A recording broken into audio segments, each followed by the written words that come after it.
Ito yung unang atempo namin sa paghila namin sa sumadsad na fish carrier.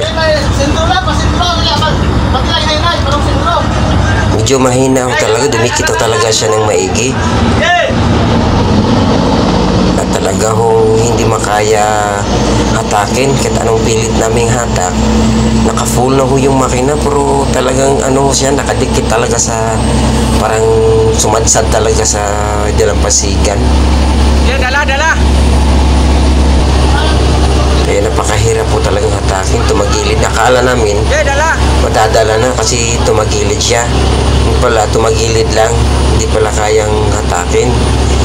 Kaya gumawa kami ng paraan para mahatak talaga. Kaya muntik pa kaming masadsad.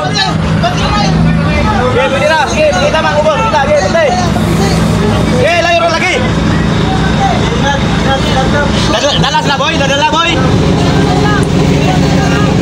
Bantay dia, bantay. Ito yung pangalawa naming atake. Ayan, kung saan po dumating na yung Coast Guard, yung nakabangkang yan sa gilid. Yung Coast Guard na ho yan, paakyat dito sa sa service, sa fish carrier.